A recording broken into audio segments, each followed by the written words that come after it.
Erdricast, avec une équipe complètement déjantée qui traite la musique, le cinéma, la culture et l'actualité au lycée de la Herderie. Venez nous rejoindre tous les jeudis, bonne ambiance assurée.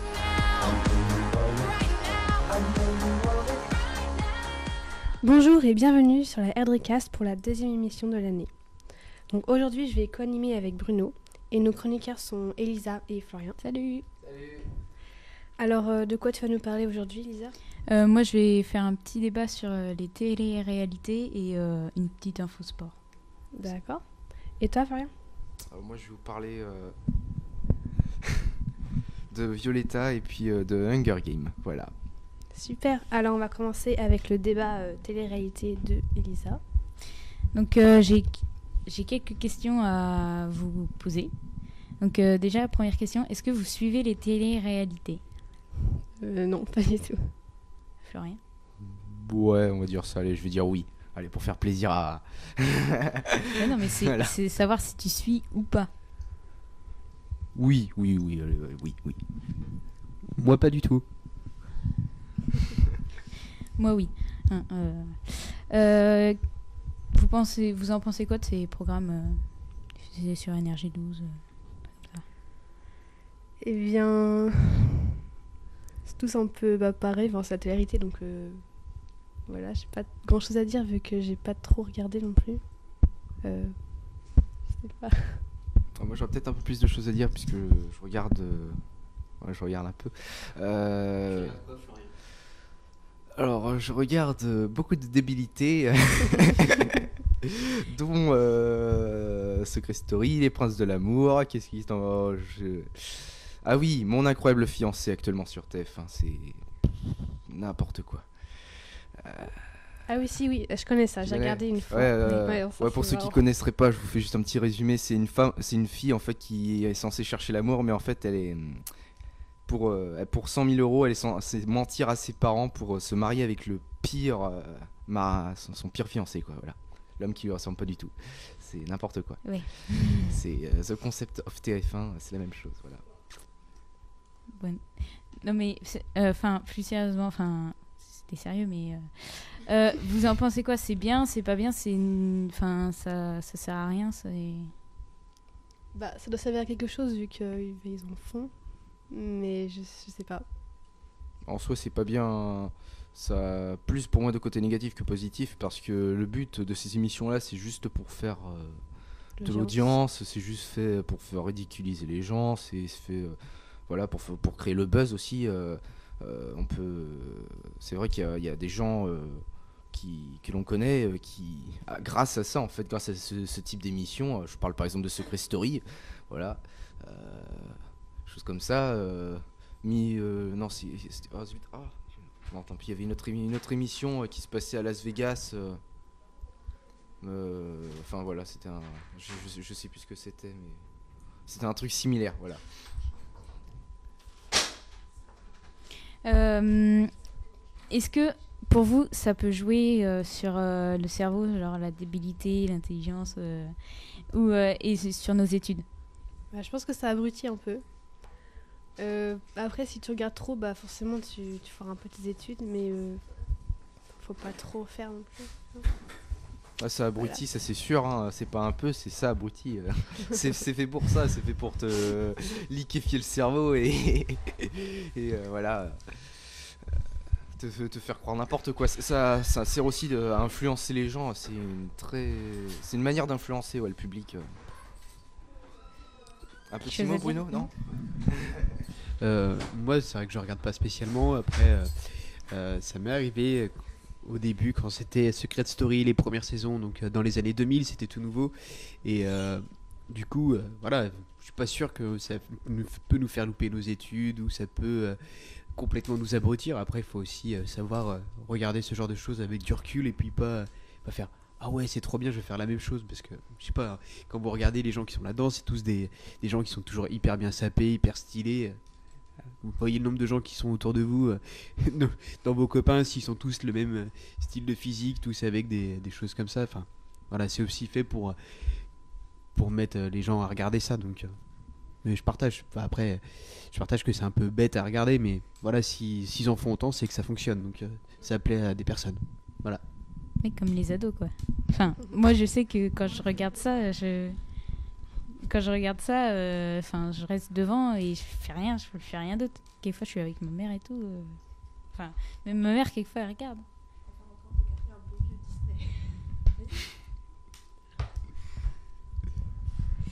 Donc, c'était la dernière question pour moi.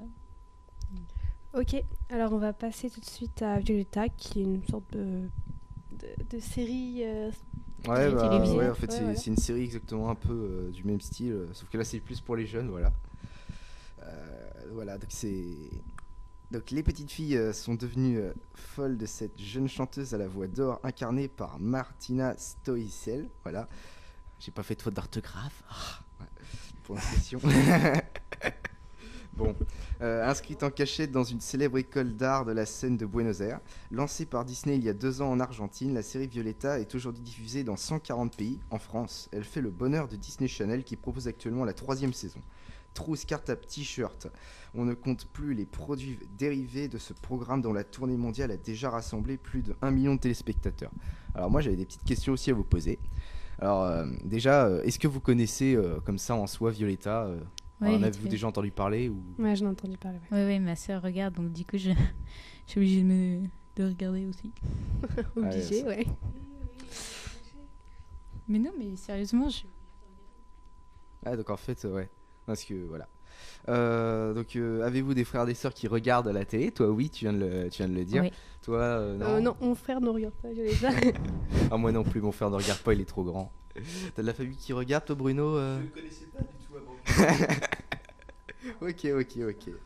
Très bien. Alors, en 2015, une nouvelle série de concerts est prévue avec une trentaine de dates dans tout l'Hexagone. Est-ce que vous comptez par hasard aller assister à un de ces concerts? non. Non plus. J'hésite, moi j'hésite. Ok, Hugo. Bruno hésite.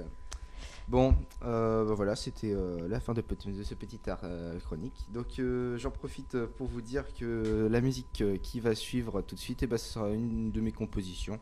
Voilà, donc je vous laisse écouter, puis on en reparlera tout à l'heure. Elle s'appelle Saint Seb Song. Voilà.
merci pour cette composition, Florian. Donc, qu'est-ce que vous en pensez?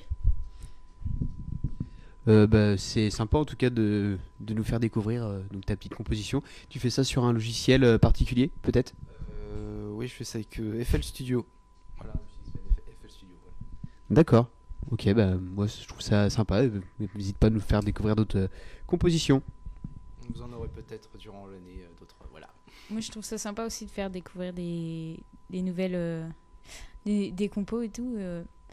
Personnellement, c'est pas trop mon style, mais c'est sympa de faire découvrir des nouveaux trucs. On aime ou on n'aime pas. Tout à fait. Tout à fait, en effet. Alors, on va enchaîner avec l'info sport, avec Elisa, qui va nous parler du football. Voilà. Donc, premièrement, est-ce que vous regardez le foot? Ah oui. Comme mon père et mon frère monopolisent la télévision. Tu regardes, Bruno? Pas spécialement. Pour ceux qui regardent, enfin pour ceux qui regardent pas aussi, hein, qui est-ce que vous supportez? À peu près toutes les équipes.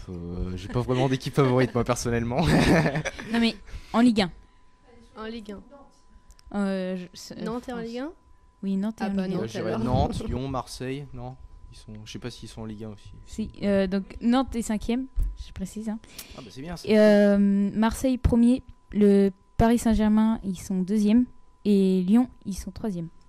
Oh. Donc c'est assez... Ça va, on est C'est pas bien mal. placé Et quand même en pour les... quatrième, il y a qui en quatrième? Bordeaux. Bordeaux. Ah ouais.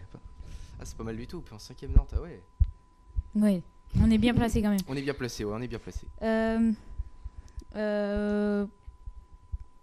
Sur question quand on regarde à la télé, hein, parce que quand on est au match, c'est pas, Ouais. tu peux pas trop faire ça. Mais vous êtes comment quand vous regardez un match? Enfin, genre, vous criez sur la télé, vous... Non, moi je suis neutre. Moi je suis assis dans mon fauteuil et puis je suis statique. Je ne bouge pas. Toi, Non, moi, comme beaucoup de personnes, je cherche la télécommande pour zapper. Auban, par exemple. moi, je suis capable de gueuler sur les joueurs, enfin crier sur les joueurs pour leur dire ce qu'ils ont mal fait, alors que ils sont, enfin, Ils sont Oui, loin voilà, de toi, voilà, tu vois. voilà, Voilà, ils ils ne sont loin. t'entendront pas du tout.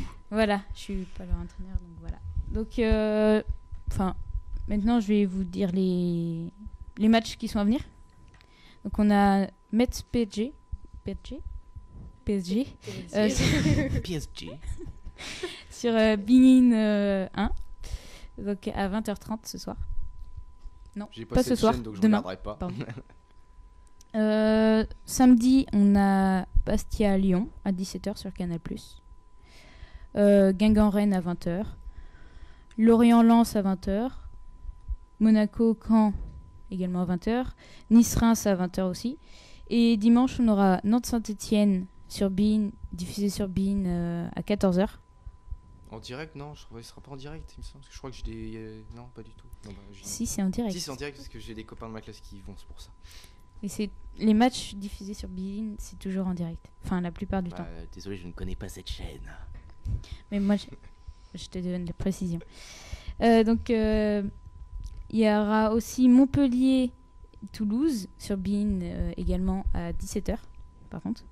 Donc, juste après Nantes-Saint-Etienne. Et Marseille-Bordeaux sur Canal+, à 21h. Donc, voilà. Bien, Ça sera merci tout pour moi. pour ces précisions. De rien. Alors, on enchaîne avec une autre sorte de sport, Hunger Games, avec Florian. Oui, c'est un autre sport, on peut dire ça. Alors, donc on l'avait laissé exsangue à la fin du deuxième volet, où elle triomphait des terribles jeux qui voient chaque année s'affronter les jeunes gens de Panem, symbole de la rébellion. Katniss Everdeen, je l'ai bien dit cette fois-ci, revient plus remonté que jamais. Comme Harry Potter et Twilight, l'ultime épisode de la saga littéraire pour les ados de Suzanne Collins a été divisé en deux pour le grand écran. Voici la première partie, donc qui est sortie hier. Ouais, c'est ça, hier. D'ailleurs, vous comptez aller le voir ou pas? Ouais. Je sais pas du tout. Moi, je vais aller le voir. Je pense, vais aller voir mais- samedi avec des copains et tout. C'est super. Je pense que je vais y aller, mais après, on verra. Vous allez voir, ok. Le tournage a été marqué par le décès de Phil Seymour Hoffman, qui en fait joue le personnage de Plutarch Evans-Bean. J'ai trop de mal à prononcer. C'est pas celui qui dirige les jeux à moitié? Si, c'est lui, parce que sur l'image, là, il y a le truc, je le reconnaissais, c'est pour ça. Ouais, donc en fait, cet acteur, il est décédé avant que le film soit terminé, mais ils ont réussi à l'aide des effets numériques et des montages, à combler les quelques scènes manquantes, voilà. Donc très populaire, la franchise promet une fin en apothéose, voilà. Ouais, avec pour tout ce qui est technique là, c'est avec les images, ils se sont fait un peu comme Fast and Furious, vu que Paul Walker était mort. Aussi, il est ouais. toujours Ouais, mort, ils ont fait là, ouais. ils ont pris son frère et ils lui ont collé la tête de son frère Ok, ouais. Ça marche, ok. sur le corps de son frère. Ok. Alors, est-ce que vous avez vu les anciens épisodes de Hunger Games ? Le 1, j'en suis sûr. Le 2, je ne sais pas. Je ne sais plus. Le 2, c'est quand je crois qu'ils sont ils Dans refont un une jeu en arène fait. avec de l'eau. Ouais, c'est ça, ils sont dans un truc avec de l'eau et tout. Ah, j'ai pas dû le voir alors, Ah. celui-là. Toi, t'as dû le voir ? Ouais, moi j'ai vu les deux. C'est bien, moi aussi j'ai vu. Toi, Bruno, non ? Aucun ? Rien ? Non, ça t'intéresse pas. Vous avez un personnage préféré ou pas dans le film ? Je sais pas. Moi, mon personnage préféré, c'est la fille, voilà. Parce qu'elle est battante, elle est courageuse, elle est dynamique, voilà. Et elle est belle, hein.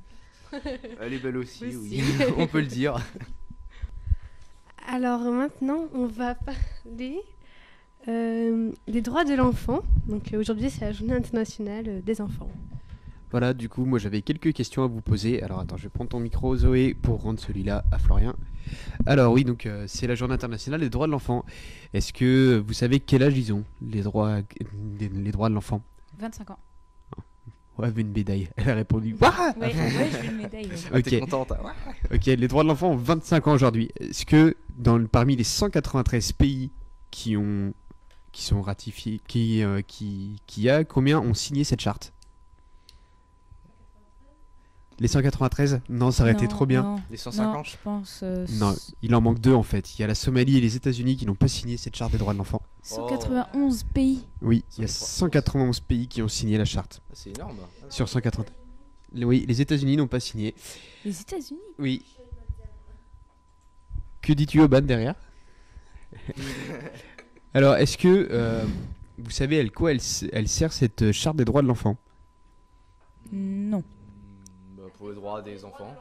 À défendre les droits de l'enfant. Et c'est quoi Ouais. les droits de l'enfant? C'est des droits. Bah, je sais pas, c'est. Le mercredi. Effectivement, il y a le droit de ne pas travailler, mais pas à l'école. Voilà, d'avoir une éducation, le droit d'avoir une éducation, le droit au respect. Voilà, je vous invite je mettrai un lien sur la vidéo. Je vous invite à aller lire la Déclaration des droits de l'enfant. C'est quand même intéressant parce que ça vous concerne un petit peu. Ah, Oban essaye de négocier C'est cette vraiment nouvelle des charte. enfants maintenant. hein. Oui, mais elle est pour tout le monde. Donc voilà, c'était pour vous faire découvrir les droits de l'enfant. Donc vous pouvez redécouvrir l'article sur le site voilà, de la RDCast. Je vous mettrai le lien. Voilà, je te D'accord. repasse le micro, Zoé. Ok, merci. Alors, c'est la fin de cette deuxième émission. Merci d'avoir suivi et à la semaine prochaine. La semaine Allez, prochaine. la semaine prochaine, salut. La RDCast. C'est la RDCast. Écoute la radio du lycée et tu seras cultivé. RDCast. Et tu seras informé. RDCast. Et tu seras renseigné. Toutes les informations 24h sur 24 pour vous servir.